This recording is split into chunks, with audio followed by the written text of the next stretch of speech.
Dharashiv police भरती 2024चा प्रश्न आहे.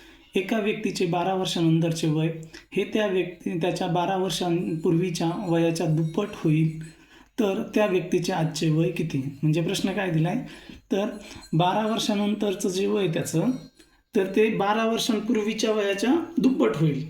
म्हणजे जर त्याचं वय आज एक्स असेल तर 12 वर्षांनी किती होणार आहे? X plus 12.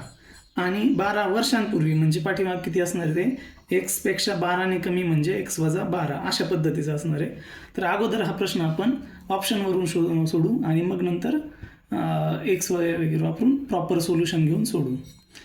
तर ठीक आहे, ऑप्शन ए काय दिलं आहे आपल्याला? 24 वर्ष, म्हणजे आजचं वय त्याचं 24 दिलं आहे ऑप्शनमध्ये. मग 12 वर्षांपूर्वी किती असणार आहे? 24पेक्षा 12ने कमी म्हणजे 12. आणि 12 वर्षांनंतर किती असणार आहे? मग ते असणार आहे 36. ओके, 24मध्ये 12 ॲड केले. आता ते काय म्हणत आहेत की त्यांची काय असणार आहे? दुप्पट. म्हणजे 12 वर्षांपूर्वीचं वय आणि 12 वर्षांनंतरचं वय हे कसं असणार आहे? दुप्पट. मग इथं आपण चेक करू 12च्या दुप्पट आहे का? 12 दुने 24 यायला पाहिजे, म्हणजे हा पर्याय नाही आहे आपला. मग बी ऑप्शन चेक करू आपण. बी हा ऑप्शन काय दिला आहे? 48 वर्ष, म्हणजे आजचं वय 48 आहे. मग 12 वर्षांपूर्वी किती असणार आहे? 36 वर्ष, 12ने कमी. आणि 12 वर्षांनंतर किती असणार आहे? 60 वर्ष, 12 आपण ॲड केले तर. मग आता इथं दुप्पट होती आहे का ते चेक करायचं आहे आपल्याला इथं.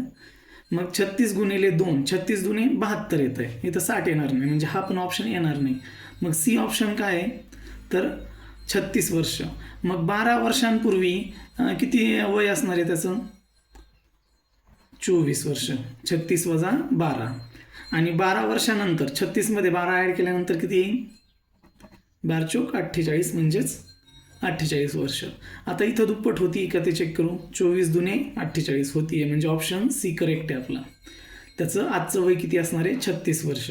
जेणेकरून मग 12 वर्षांपूर्वीचं 24 वर्ष आणि त्याच्या दुप्पट 12 वर्षानंतर 48 होऊ शकतं.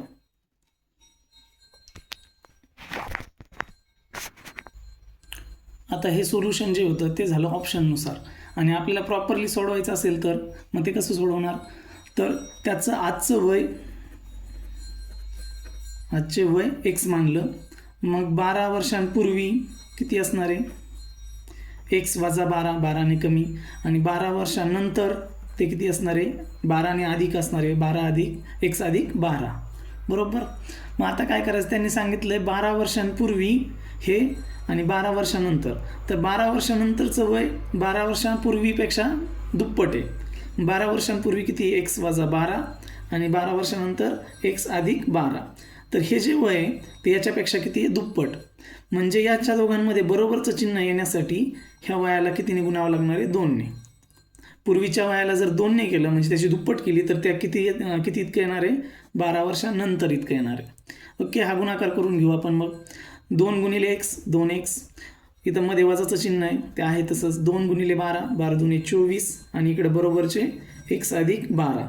तर आपल्याला एक्सची किंमत शोधायची आहे. मग हा जो एक्स आहे, एक्सची किंमत शोधायची असेल ना तर एक्स काय करायचे? एका बाजूला घ्यायचे बरोबर चिन्हाच्या आणि बाकीचे अंक दुसऱ्या बाजूला.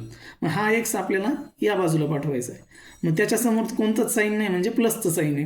मग तो इकडे गेल्याच्यानंतर मायनस होईल, म्हणजे आधीचे 2x आणि हा इकडे मायनस होऊन आलेला -x.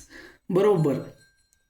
आता हा 24 नको आहे आपल्याला इथं, तर -24 इकडं पाठवल्याच्या नंतर तो काय होणार आहे? प्लस. बरोबर.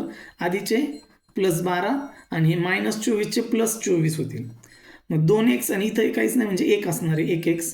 मग 2x मधून 1x गेला, इथं वजा केला म्हणजे त्याच्यातून मायनस झाला, तर किती होणार आहे? 1x, म्हणजेच x. बरोबर. 12 अधिक 24, 12 36. ओके, म्हणजेच किती येणार आहे उत्तर? एक्सची किंमत 36. आजचं वय किती असणार आहे त्याचं? 36 वर्ष.